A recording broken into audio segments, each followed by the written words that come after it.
এই যে রমজান মাসে কত জনে টাকা লাগবে যাদের বিকাশ নাম্বার দিন, অসহায় মানুষকে সাহায্য করা হয়।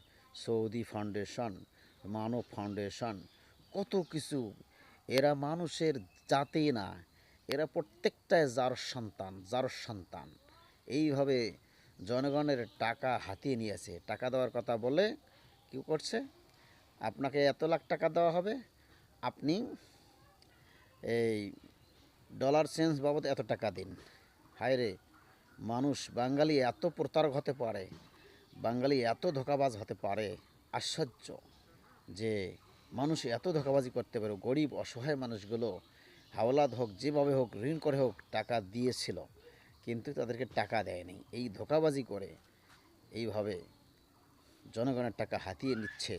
তো এই জন্য এদেরকে আইনের আওতায় নেওয়া হোক। যারা বলে যে এই টাকা লাগবে যাদের, এদের ফেসবুক পেজ হোক, ইউটিউব হোক, এদেরকে গ্রেফতার করা হোক। সৌদি ফাউন্ডেশনের নাম দিয়ে তারা জনগণের টাকা হাতিয়ে নিচ্ছে, এদেরকে গ্রেফতার করা হোক, এদেরকে আইনের আওতায় আনা হোক। আপনারা কে কে চান যে এদেরকে আইনের আওতায় আনা হোক? আর টাকা যারা দেবে, এগুলো তাহলে গ্রামে গ্রামে ঘুরতে হবে, আপনাদেরকে এলাকায় যাইতে হবে, তারপরে আপনি এইভাবে টাকা দেবেন। এইভাবে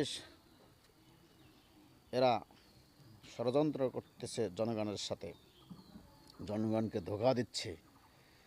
এই সমস্ত এই কুচক্রকারী প্রতারক, এদেরকে গ্রেফতার করা হোক। মোজাহের ভাইকে গ্রেফতার করা হয়েছে, আমি খুব খুশি হয়েছি। এই মোজাহের হলো এক নম্বর এই চক্রকারী, নাম্বার ওয়ান চক্রকারী।